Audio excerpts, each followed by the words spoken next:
What up, you weirdos? Dave here, and I like knives. Here to talk to you today about the Buck 110.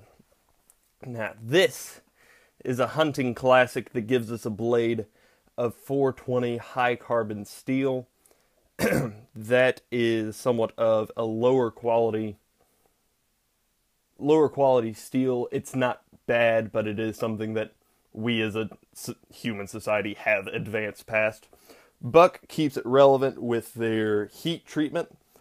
I'm not entirely sure what all goes into that, but apparently it makes it better than 420 should be. So hey, Buck knows how to blaze at 420. I'm mature. We have a handle of diamond wood, and it's great. This is brass bolsters, brass pins.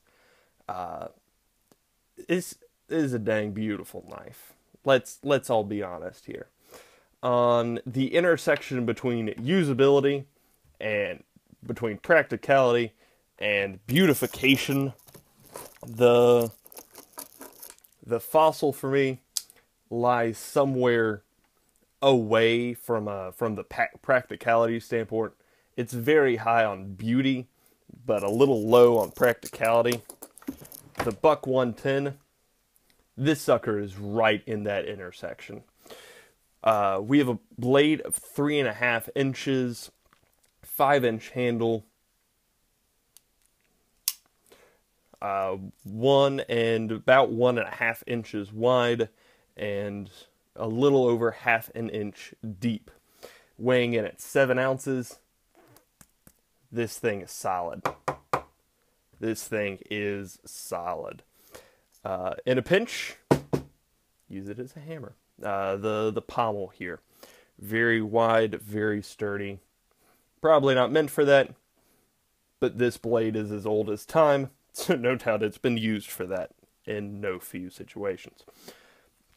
We have a good lockback here towards the base, so it's a very deep lockback. I'm not entirely sure why that's not further up. What I do know is that it forces you to close it two-handed. Of course, you can. I'm not going to play with it. It's already bit me a few times. Like any good dog does. So it forces you to close it two-handed, and thankfully this cutout is big enough that, at least me personally, I have no trouble actuating that with gloves on.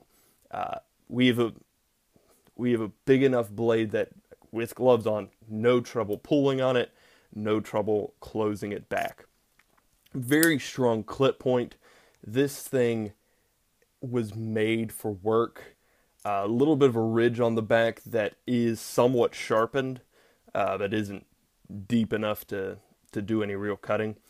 All that is meant to do, all the spine there is meant to do, is to make this even stronger and even sharper, and my goodness does it do that. Its smooth handle makes it not the best thing for holding on to when you've got gloves on.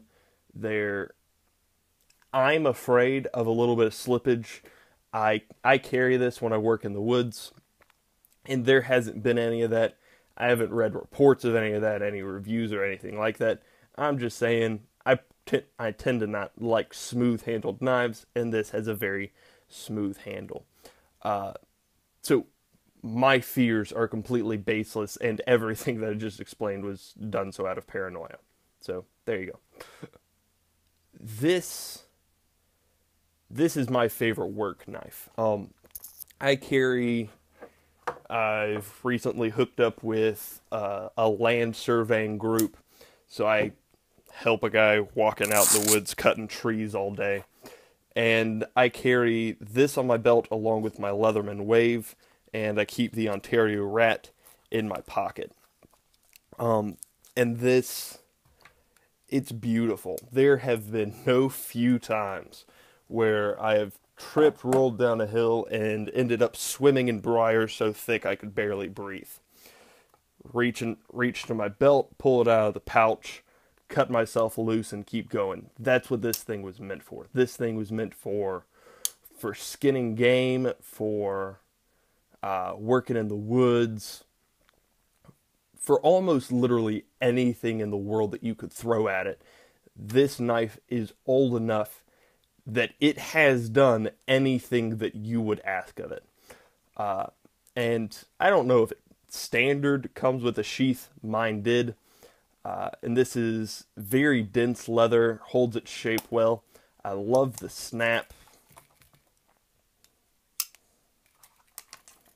Slides right in. There's no extra space there. This is so well built.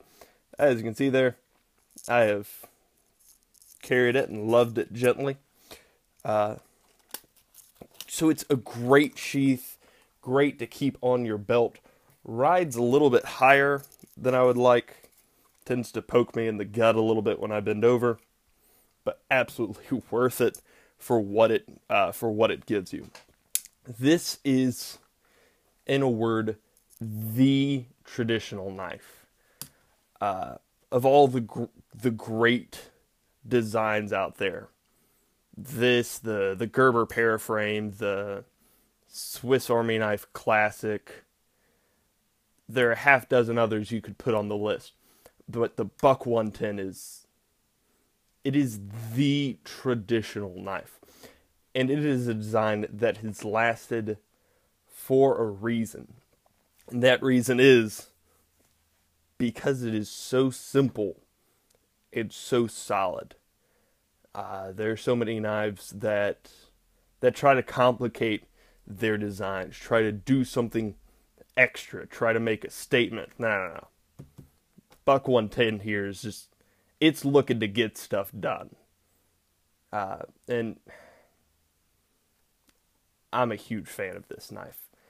It's one of the greatest in knife history. So any knife nut out there, if you have a knife, no doubt you probably have this one, and if you don't, you should pick it up because it's available anywhere. I have seen this in Walmart, Academy, Dick's Sporting Goods, not Target. Target doesn't carry a buck. But this is one of the most widely available blades in America because it is the traditional. Move along. Buck charges $92 for this. I don't understand that. There's a part of me that believes that I was on the wrong page when I saw that number. I absolutely hope I was. But that's the number that I found. Buck charges $92 for this. Amazon, you can get it for a much more reasonable $41. Knife Center for $45. And Academy, where I think I got this, for $28. Academy, Walmart, Dick's Sporting Goods, they all charge, I think the price tag is $27. So if you can find this for less than $30, there is no need to think twice. If you work out in the woods, if you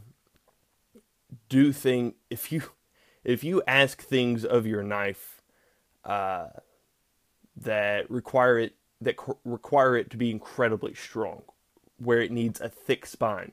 Maybe you're digging something out of the ground, using this to pry, using it to cut, to stab. There's no telling. If you ask hard work of your knife, grab a Buck. It's cheap enough that you can replace it, and strong enough that you probably won't have to. It's out of 10 stars. Out of 10 stars, this thing gets a salute. I love it. This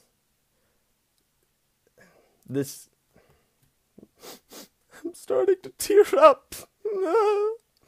If you have any questions, comments, or suggestions, please list them below. And other than that, have a great day.